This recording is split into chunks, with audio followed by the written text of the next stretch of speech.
Hey, what's up, everybody? Jay Pounds here with another video for you guys for Dynasty Owner. Make sure you guys hit that like button here for us. Make sure you're subscribed. Make sure you hit the notification bell, all that good stuff. Make sure you're doing all that good stuff on Steve and Matt the Jerks videos as well. We try to keep the content pumping here at Dynasty Owner. Try to give you guys 3 articles or videos every week. Maybe sometimes it's only 2, but we get busy sometimes, but as much as we can, guys, we try to keep the content pumping for you guys. And we're always trying to keep your guys' input in mind as well. So make sure you're reaching out and talking to us a little bit and letting us know, what you guys are thinking and things like that. Um, Today's article is a little more lengthy than normal. And you'll see why once we get into it right here. So I'm not gonna waste too much time rambling or anything like that. But like I said again, make sure you guys hit that like button. And if you happen to be a new user coming across this, please comment on this video or hit my Twitter up. You'll see our Twitter here or Dynasty Owners Twitter. I got that. You'll see that here in the caption here in 1 second.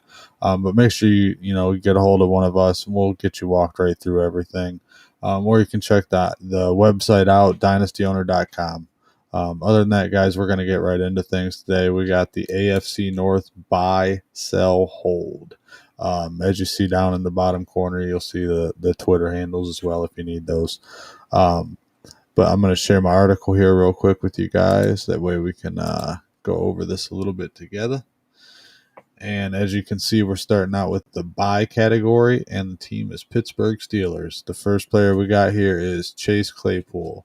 Before I do that, I always do this. I say the first player and forgot to tell you guys what the stuff is here. The main difference, guys, between buy and hold is a player that's just kind of waiting their turn. They're not going to be on the field much, or that maybe they're coming off of an injury and their trade value is really low, something like that.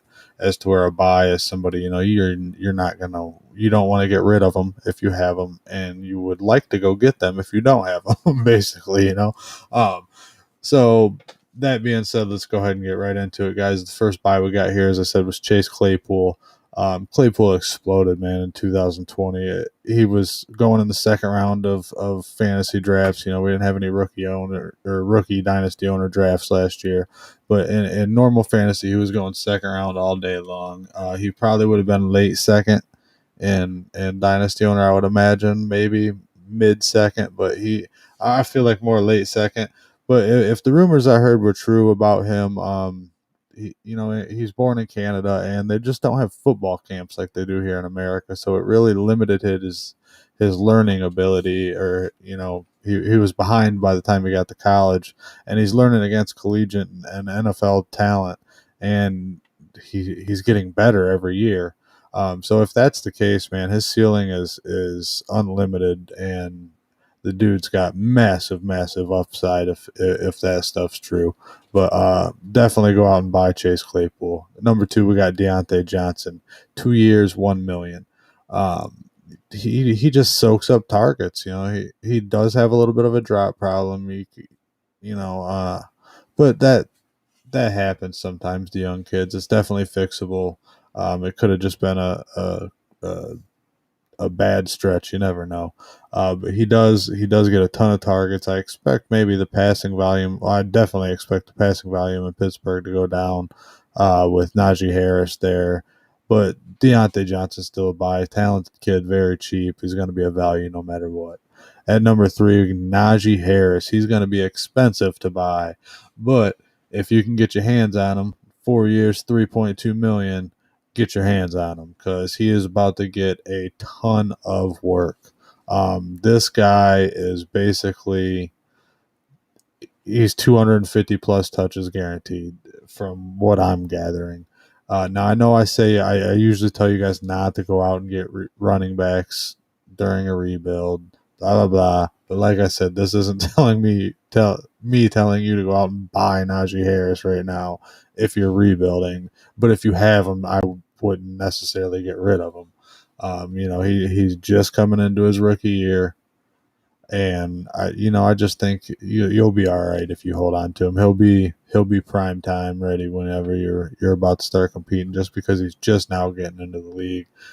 At number 4 for the Steelers, and these aren't ranked in any order either, guys. We got Pat Fryermuth, 4 years, $1.5 million. If Kyle Pitts wasn't in the draft, Pat Fryermuth would be basically he might have been a first round dynasty owner pick if Kyle Pitts wasn't in this draft. Hard telling, but at least a low or a high end, yeah, blah, blah, blah. Say that wrong. A very low second round pick. He wasn't getting anywhere near the third if Kyle Pitts wasn't in his draft. He stole Fryermuth's shine, rightfully so. Pitts is a generational talent. But let's move on to the next guy here. Donovan Peoples-Jones. Oh, the next team, I should say, Cleveland Browns. Donovan Peoples-Jones, 3 years, $870,000. And in my opinion, he's basically your prototypical buying candidate. He was a rookie last year, played very well. His team drafted another receiver and then re-signed Hollywood Higgins and just kind of dampened his outlook. And you just don't like to see that. But as a rebuilding owner, you'll take it. So if you got him, keep him. If not, you can go out and buy him. He'll definitely help. At number 6, we got Anthony Schwartz. Why do I keep saying numbers? These guys aren't number guys. Sorry. Anthony Schwartz, the Browns took him with the 91st pick in the 3rd round. If you can go ahead and, obviously if you got him already, you can keep him. If you got to buy him, he's not going to be much. People are drafting him in the 3rd round of Dynasty Owner rookie drafts. And if you've heard of track speed in the NFL, it's usually people are like, well, the track speed in the NFL and track speed's different. Not for this kid. He ran track. He's proved that he has track speed. It's hard telling how the Browns are going to use him. We'll see, but he's definitely worth a buy for rebuilding owners. What I was about to say at 7, Harrison Bryant, 3 years, $1 million. He's got Njoku and Hooper in front of him again, but from what I can see in Hooper's contract, I'm not very good with that type of stuff. The numbers part I get, but the outs and the clauses and all that dumb stuff, I don't get that. But from what I can tell, Hooper, the Browns can get out from underneath him next year or after this year, and Harrison Bryant could be the tight end 1 in Cleveland come 2022. It's a very possible thing, but it's definitely worth a buy.